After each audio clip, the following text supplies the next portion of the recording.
오늘 관음제일입니다. 정월 설을 셌는가 했는데 벌써 24일이 지나가서 한 달의 끝부분에 해당됩니다. 그만큼 세월은 빠르고 우리들은 죽음을 향해서 정신없이 달려가고 있습니다. 오늘 이 자리에 참석하신 모든 분들을 진심으로 존경하고 사랑합니다. 여러분들의 고통은 내가 대신 받고 저의 수행 공덕으로 얻는 행복은 여러분들에게 다 아낌없이 나눠드리도록 하겠습니다. 오늘 관음제일 날 49제를 맞이하신 분이 있습니다. 부산사구 윤강고 공단로에 거주하시는 김동현 간해일문건속 등이 돌아가신 아버님 김혜우인 김경석 영가의 49제를 모시고, 또한 상하구 하신번영로에 거주하시는 행유자 황철교 간해일문건속 등이 돌아가신 어머니 달성유인 서이선 영가의 49제를 맞게 됩니다.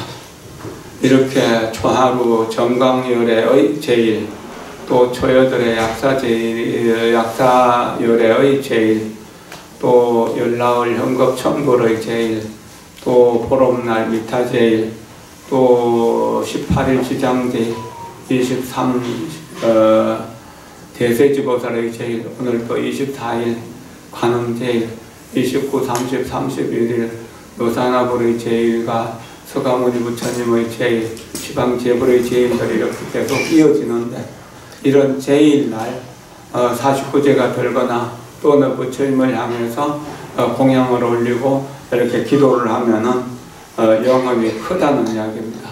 그 불보살들의 가피력이 우리들에게 이제 전해오기 때문인 겁니다. 그런 것들을 생각하시면서 오늘 49제를 이렇게 맞이하게 된 것, 관음제일은 49제를 맞이하게 된 것도 이 불보살과의 인연이 지중하기 때문일 것이라고 하는 생각을 해봅니다. 그래서 오늘 관음제일 그 관세음보살의 거룩하신 자비와 지혜와 원력을 실현한다는 뜻으로 이제 그 관음제일 법회를 하게 되는데, 삼보에 대한 이야기를 조금 간략히 말씀드리고, 또 영가를 위한 말씀을 조금 드리고, 또한 우리가 이제 수행을 해서 어떻게 행복을 유지하게 될 것인지에 대해서도 좀 말씀드리도록 하겠습니다. 우리가 만날 수 있는 부처님을 주지삼보라고 합니다. 항상 머물러서 우리가 우리 마음속에 또 우리 몸, 우리의 그 눈이나 귀로 듣고 볼 수 있는 그런 부처님을 말합니다. 그거는 이제 첫째로 불보를 이야기할 때 불상과 또는 그 조각 또는 그림으로 그려진 부처님, 이런 것은 황금이나 혹은 목조 또는 토불, 요즘은 PVC로 부처님을 만들기도 하고 그 밖에 여러 가지로 만들어진 부처님, 이것은 언젠가는 또한 없어질 수 있는 부처님이기도 하지만 그 부처님을 통해서 영원히 존재하는 부처님을 만날 수 있기 때문에 이 주지삼보를 중요하게 여기는 것입니다. 가르침은 이제 우리 해인사의 그 법보라고 하는 것은 뭡니까? 팔만대장경, 그리고 또 대장경을 연구한 스님들의 어록, 이런 것들을 전부 다 법보라고 그렇게 이야기합니다. 성고는 또한 백사갈마를 통해 가지고 이렇게 이제 그 347정이 모인 자리에서 이렇게 이제 그 백사갈마를 통해 가지고 머리를 깎고 또 가사를 수하고 이렇게 출가한 스님들을 다 주지삼보라고 합니다. 이런 주지삼보를 통해서 이제 그 부처님의 그 실제적인 부처님을 볼 수 있게 되는데, 이제 이 주지삼보 입장에서는 우리가 눈으로 볼 수 있고 귀로 들을 수 있는 내용들이잖아요, 다요. 그런데 그걸 통해서 부처님은 어떤 분인가? 스스로 깨달으신 분이고 또한 다른 사람을 깨닫게 해주시는 분이다. 자각각타라고 하는 거죠. 내가 깨달은 것을 가지고 중생들을 깨닫게 해준다는 겁니다. 가령 서가모니 부처님이 연기법을 깨달아서 제법이 공하다는 사실을 아셨던 그 진리, 그리고 그 진리를 통해 가지고 부처님 당시부터 제자와 끝없이 위대한 제자들로 이어져서 지금까지 이어져 내려오던 부처님의 깨달음, 그리고 그래서 깨달음의 행이 원만해진 상태, 이런 분들을 이제 부처님이라고 하는. 그러면 법보라고 하는 건 뭔가? 법보는 그 팔만대장이 가르치고 있는 내용, 뜻을 이야기합니다. 가령 모든 법은 무상하다. 그리고 실체가 없다는 사실. 무상하기 때문에 끊임없이 변하기 때문에 인연을 만나는 것마다 계속 다르게 변하는 거죠. 그렇게 해서 오늘은 고통을 받고 있지만 고통의 원인을 알고 고통의 원인을 변화시키면은 고통은 없어지게 되는 거죠. 자고 나니까 코가 명명하고 목소리가 잘 안 나오고 몸이 어지러지 춥다. 내가 감기 걸렸는가 보다 하고 알잖아요. 그리고 그건 고통이잖아. 그 고통을 알게 될 때, 그럼 내가 어제까지 너무 무리했고 또 비를 맞거나 또는 추위 속에서 내가 추위를 견디지 못하고 좀 힘들었기 때문에 과로와 피로가 쌓여가지고 지금 내가 이렇게 감기 걸렸다는 사실을 알게 되죠. 그럼 어떻게 되는 거야? 병원에 가야지 하고 병원에 가서 진찰을 받고 처방을 따라서 주사를 맞거나 약을 먹게 되면 병이 낫게 되죠. 그러면 다시 건강을 유지할 수 있는 겁니다. 가령 내가 화가 엄청나게 많이 났다. 그럼 가만히 생각해 보니까 내가 왜 화가 났는가? 내가 재행무상과 제법무아에 대한 이치를 모르기 때문에, 그래서 열반적경을 누리지 못하고 일체계고를 내가 겪는구나. 내를 화나게 했던 사람들을 생각해 보니 그분들이 나에게는 엄청나게 고마운 분들이었고 어느 때는 그분이 나의 생명을 살려주기도 했고 낳아서 키워주기도 했다는 사실을 알게 되면 어쩜 부모에 대한 고마운 마음과 감사한 마음으로 살게 되는 거죠.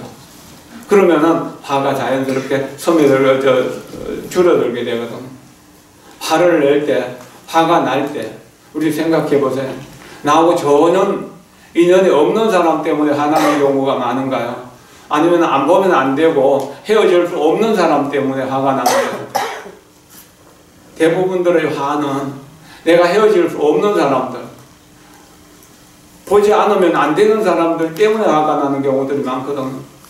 그 화가 나게 하는 원인도 어쩌면 내가 제공했을 수도 있고 또 그 사람의 오해로 인해서 생길 수도 있다는 사실, 그 원인을 알게 되면 오해를 풀고 내가 잘못 생각했던 오해를 풀고 그렇게 하면 다시 이해하게 되고 이해하면 사랑하게 되는 거예요.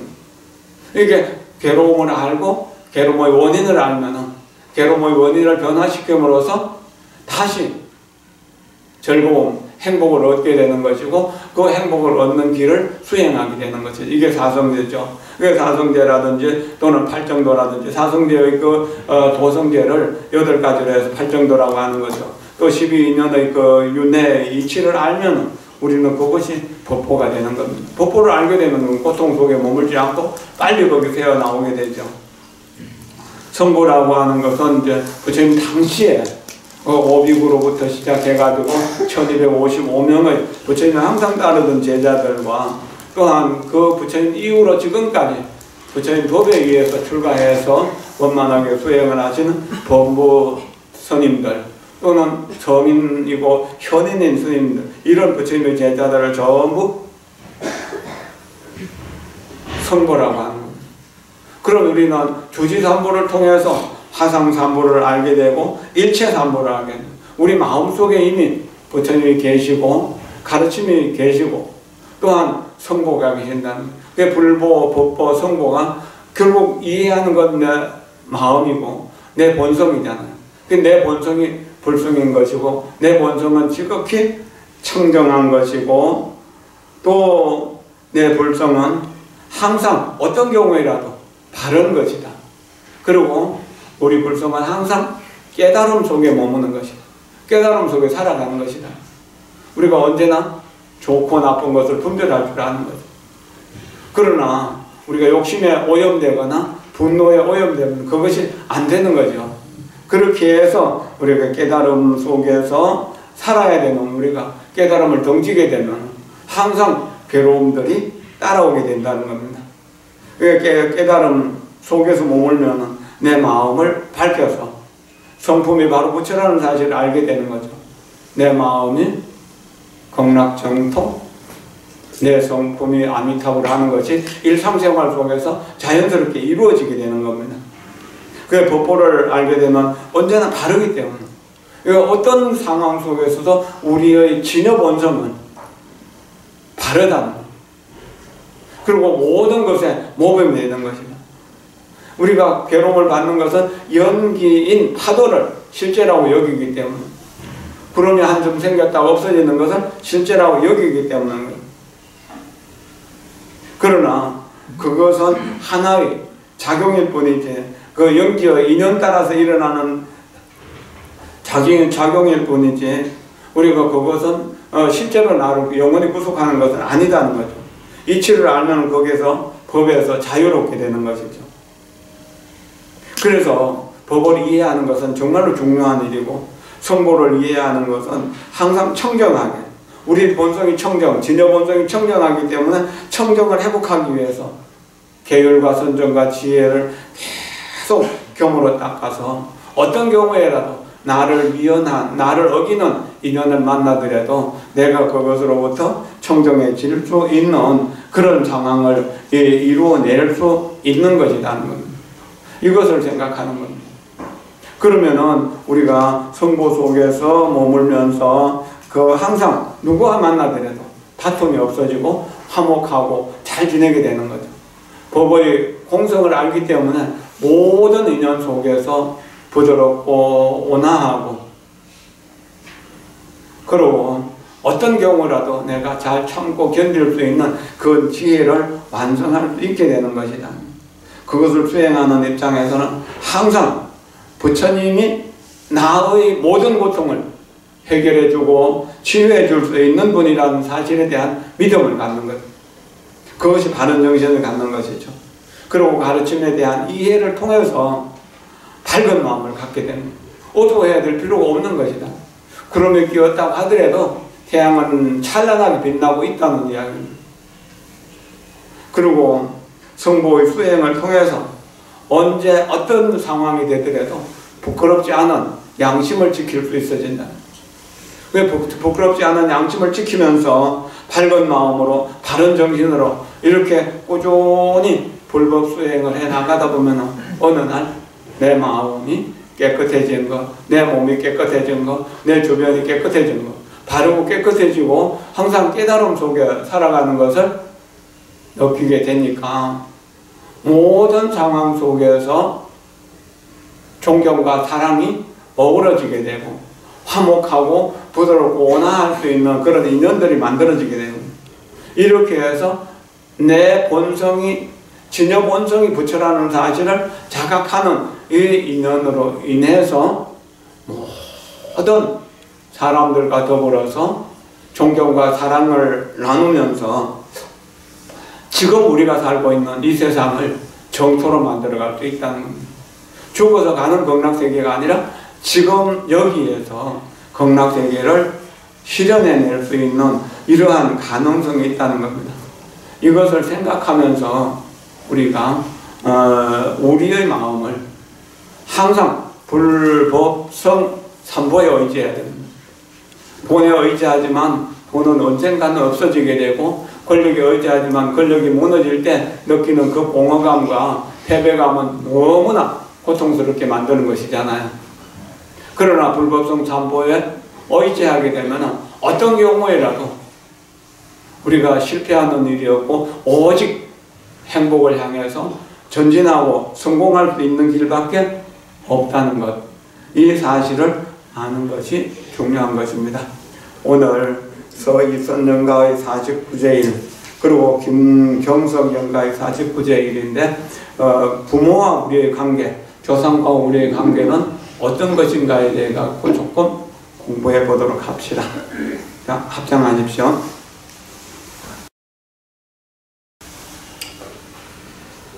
숨을 들여쉬고 내쉬면서 내 마음이 극락정토, 내 성품이 아미타불. 내 마음이 극락정토, 내 성품이 아미타불. 내 마음이 극락정토, 내 성품이 아미타불.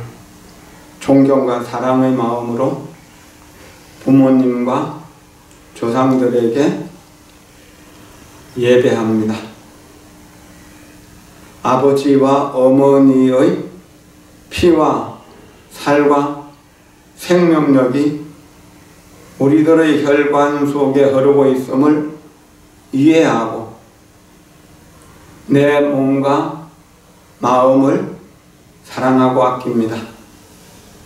그들의 기대와 경험, 지혜가 전해져 옵니다. 내 몸과 마음 속에 앞세대 부모님과 조상들의 생명과 기대, 지혜, 행복, 슬픔 등이 전해옵니다. 몸과 마음과 뼈를 열어서 통찰력과 사랑의 에너지를 받을 것입니다.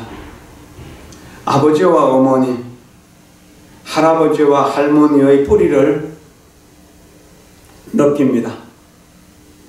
내가 조상들의 연속임을 알고 있습니다. 조상님들의 무한한 공덕인 지혜와 자비, 사랑과 행복의 에너지를 저에게 주시고 저를 보호해 주세요.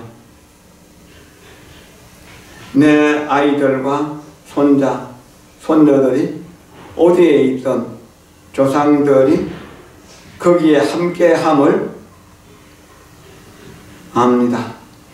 또한 부모들이 자신들이 직면한 어려움 때문에 사랑을 적절하게 표현할 수 없었다 하더라도 그들이 언제나 자녀들을 사랑하고 보호하고 있었음을 압니다.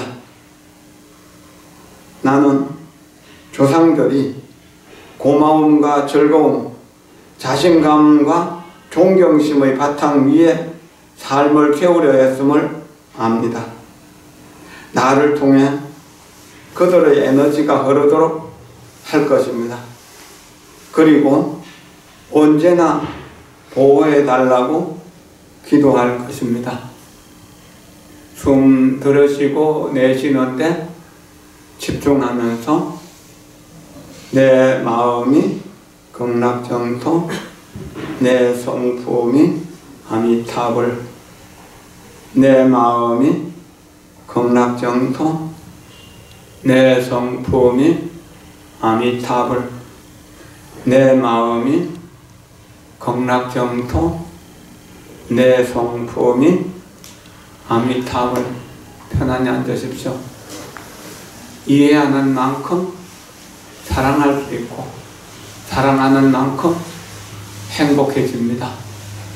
극락세계는 고통이 전혀 없는 곳이 아닙니다. 이해와 사랑이 있는 곳입니다. 이해와 사랑이 있으면 행복이 넘쳐 흐르기 때문에 거기가 정토가 됩니다. 그러나 오해와 미움이 생기면 오해와 미움으로 인해서 고통이 생겨나기 때문에 돈을 많이 벌고 또 권력을 많이 얻게 된다고 하더라도 그 사람은 불행하고 두렵고 고통스러울 것입니다.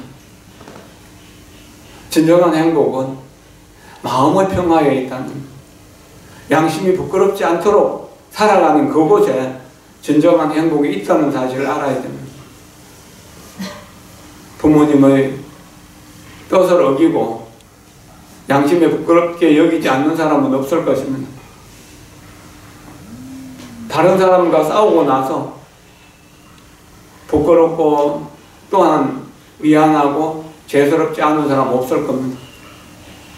이겼다고 하더라도 마음속에 개운치 않은 마음이 남습니다. 진다면 억울하고 분해서 잠을 못 잘 수도 있습니다. 어떻게 해야 되나? 조상들과 나의 관계가 하나로 연결되어 있다는 사실을 알고 조상들이 제대로 배우고 익히고 수행할 수 없었기 때문에 사랑을 적절하게 표현할 수 없는 상황이었다 하더라도 가령요 부모로부터 꾸지람을 듣거나 야단을 맞거나 또는 매를 맞으면서 우리가 자라기도 했었던데 그런 상황 속에서라도 부모님은 우리의 행복을 위해서 사랑을 베풀고 행복하기 위해서 기도하고 있었다는 사실을 우리가 이해해야 한다면 부모를 이해할 수 있게 됩니다.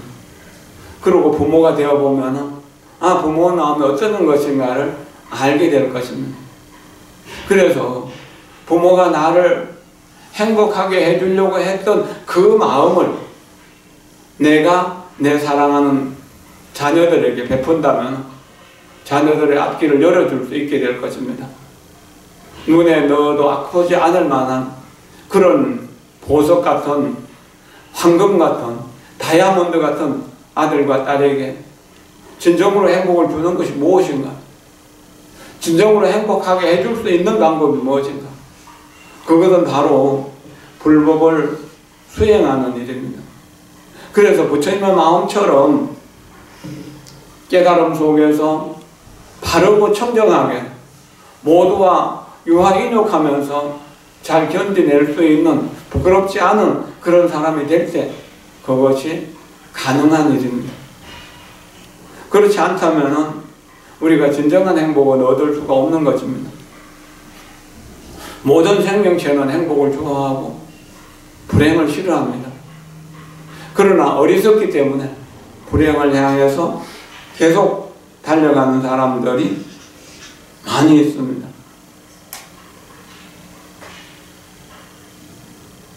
옛날 송나라 때 취벌이라고 하는 스님이 계셨습니다. 원래 본명은 도제 스님이었고 도자를 생략하고 제공이라고 이렇게 알려주신 분입니다. 이분은 아주 뛰어난 도인이었지만 거지 행세를 하고 이절저절해서 밥을 얻어먹기도 하고 시내에서 그냥 이렇게 걸식을 하고 그랬지만 그분의 한마디 한마디 말씀은 세상 사람들에게 진정한 깨달음을 주는 그런 내용이었습니다. 그 중에 한 말씀을 들어보도록 하겠습니다. 합장하십시오. 우리의 일생은 명이 다 안대가 되어 있기 때문에 더 구할 것이 무엇인가? 운명이 정해져 있다는 이야기죠. 오늘은 어차피 내일을 모르거나 더 근심할 게 무엇인가? 내일 근심을 오늘 땡겨할 필요가 없다는 이야기죠. 부모에게 무례하고 부처님께 예를 하니 도대체 누구를 공경하는? 부처님께는 정성스럽게 절을 하면서 부모에게 예를 다하고 부모를 무시하고 가볍게 여긴다면 절을 해도 소용이 없다는 이야기입니다. 절에 공양을 올려도 소용이 없다는 이야기죠. 형제 자매는 다 같은 기운인데 다를 게 무엇인가? 형제가 한 몸이라는 사실을 알게 되면 형제끼리 갈등은 없어지게 되는 거죠. 실제로 우리 주변에서는 형제끼리 갈등 때문에 명절이 되어도 또는 기룡사가 있어도 서로 만나지 못하는 그런 형제들도 많이 있잖아요. 안타까운 일이죠. 자손 스스로 복이 있는데 자식 걱정할 게 무엇인가? 순치항제 출가시 중에도 그런 말씀이 있죠. 자손은 스스로 자손을 복이 있어서 자손의 복대로 살아갔는데 자손을 위해서 말처럼 소처럼 일하지 마소. 바른 정신을 심어주는 일이 제일 중요한 일이라는 겁니다. 그 다음은 어찌 사람에게 좋은 운을 운이 올 때가 없겠는가. 조급하게 생각하지 말고 부지런히 선행을 하라.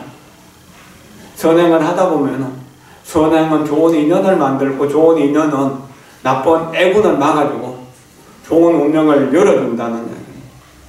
그래서 기도하고 명상하고 선행을 하고 방생을 하면 그런 인연으로 해서 우리의 나에게 올 좋은 운이 빨리 오게 되고 오랫동안 유지된다는 겁니다. 탐욕과 분노와 어리석음, 교만과 의심 속에서 어리석게 살아가면 나에게 온 좋은 운명도 발로 차버리게 되는 그런 문제들도 많이 생기게 되는 것입니다. 사람 몸받기가 어려워서 마땅히 기뻐할 텐데 굳이 괴로워할 게 뭐 있는가. 우리가 사고가 나서 몸을 좀 다쳤다 하더라도 생명에 지장이 없다면 다행이라고 여기잖아요. 살아있다는 것, 숨을 쉰다는 것, 좀 가난해진다고 하더라도 살아있다는 것이 얼마나 값진 것인가. 그 살아있음에 대한 고마운 마음을 가지게 된다면 괴로워할 일도 없다는 거죠. 살아있으면 다시 행복을 창조할 수 있는 인연이 되기 때문에. 또 기운 옷, 또 추위를 막아서 따스하게 할 건데 굳이 명품 최고로 좋은 옷을 입으면서 뽐내고 자랑할 게 뭐 있는가. 옷이 명품이라고, 장신구가 명품이라고 그 사람이 명품 되는 거 아니잖아요.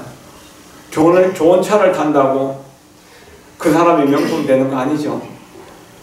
그 사람의 마음이 명품이 되고 그 사람의 삶이 명품이 되어야 돼요.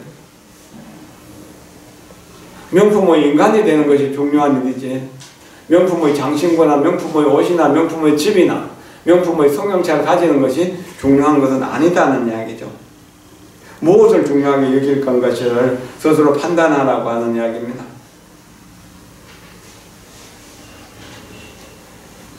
단지 세치해만 넘기면은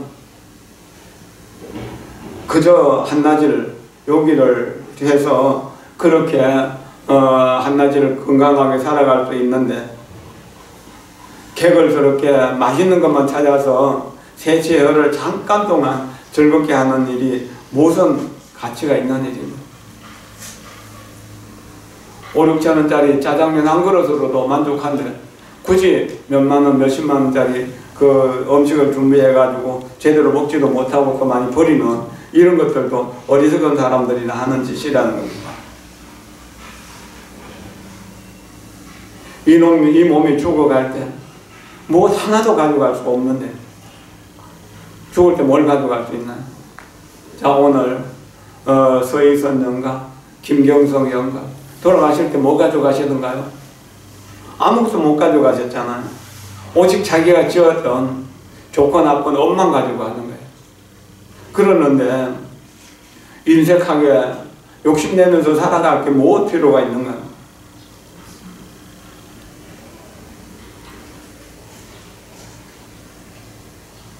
앞사람의 농가 밭, 재산들이 뒷사람 자손들이 다 거둘진데 어찌 그것을 차지하기 위해서 경쟁하고 속이고 겉모습을 쓸 게 무엇인가.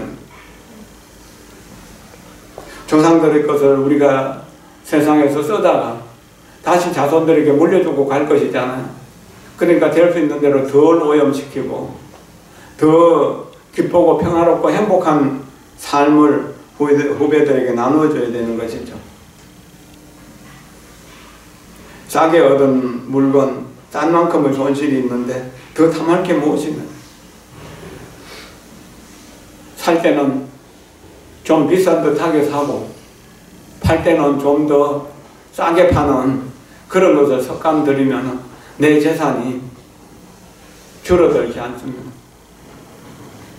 아파트 재건축이라든지 무슨 도시개발이 되는 가운데 있는 알박이 땅이라 해가지고 시가보다 10배, 20배, 30배 이상 비싸게 줘도 안 판다고 끝까지 어기는 사람들 있잖아요. 그럼 거기서는 얼마간의 이익을 얻었는지 모르지만 그 다음에 다른 곳에서는 다시 그 재산이 줄어들게 되는 거예요. 마음의 그릇, 복의 그릇이 줄어들기 때문에 많이 담긴다고 하더라도 그 순간적으로 담긴 것이 허무하게 무너질 때는 내 몸과 마음을 정말 속속들이 고통스럽게 하면서 나가게 된다는 겁니다.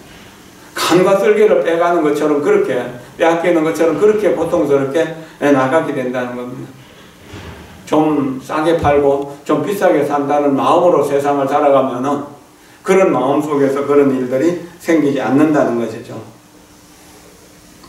머리 위에 3척, 1m 위에 항상 신령들이 계시면서 내 일생생활을 동영상으로 찍고 있는데 거짓말하고 속여서 가능한 기만 날 게 뭐 있는가? 속일 일이 있으면 그것이 고통으로 우리를 끌고 가게 된다는 이야기입니다.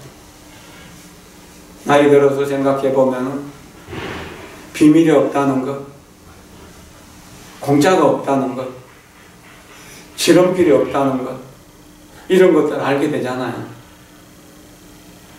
공짜를 바라고 비밀스럽게 금모술수를 꾸미고 하는 것들이 전부 다 자기 스스로를 고통 속에 자기 주변에 있는 사람들을 고통스럽게 끌고 가는 어떤 인연이 되는 것이잖아요. 부귀영화라고 하는 것도 눈앞에 아름거리는 꽃일 뿐이다. 꽃은 열을 못 가서 시들게 되잖아요. 그렇기 때문에 잘난 체하고 오만한 것은 무슨 소용이 있는가? 다 소용이 없는 것이라는 겁니다. 나머지 부귀는 다 전생에 지은 공덕인데 질투할 게 뭐가 있는가? 전생에 복을 짓지 않고 복을 닦지 않았기 때문에 지금 가난하고 괴롭고 천박하게 살아가는데 이것을 원망해서 못하겠는가?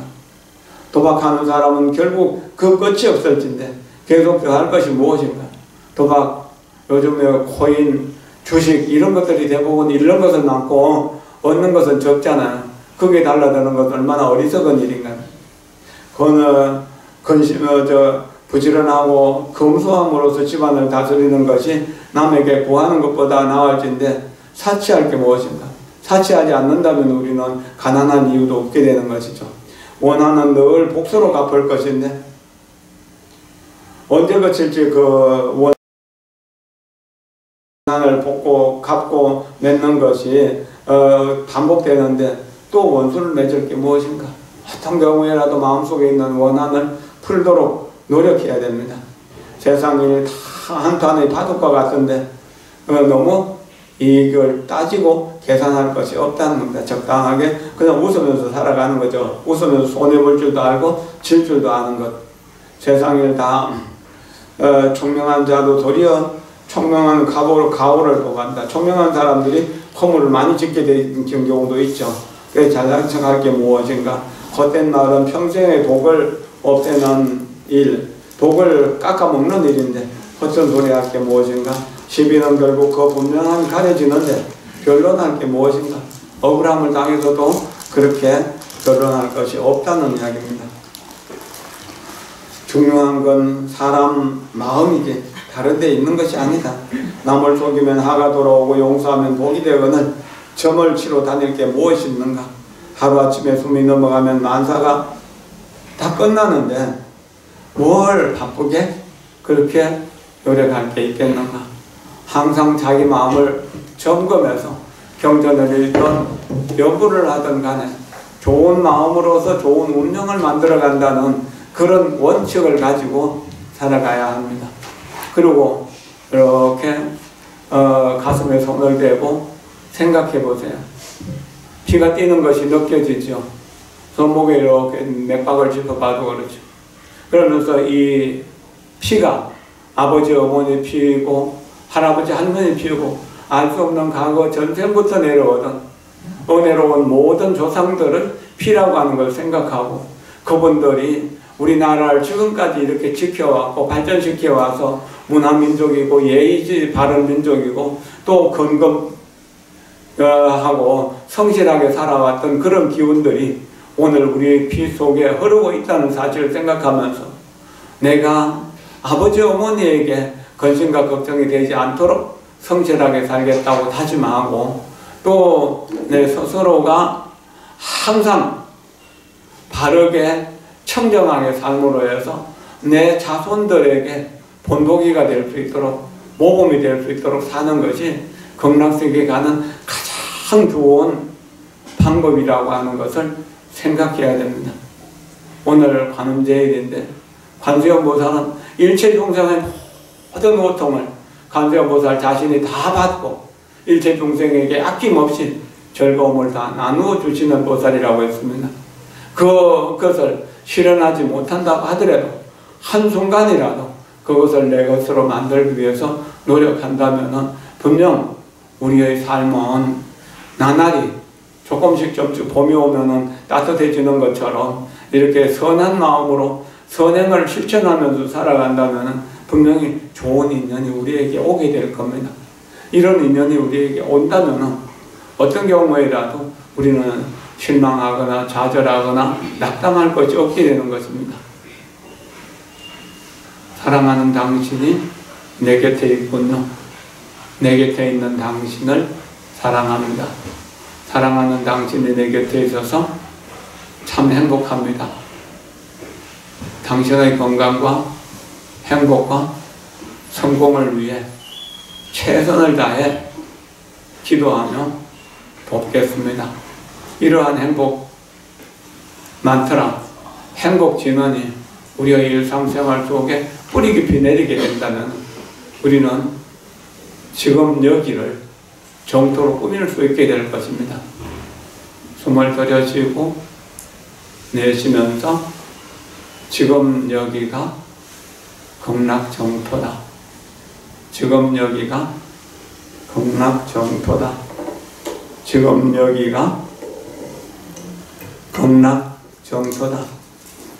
오늘 49제를 맞이하시는 어머니 달성요인 서희선영가와 아버님 김혜운, 김경석 영가의 망생극락을 진실하게 믿고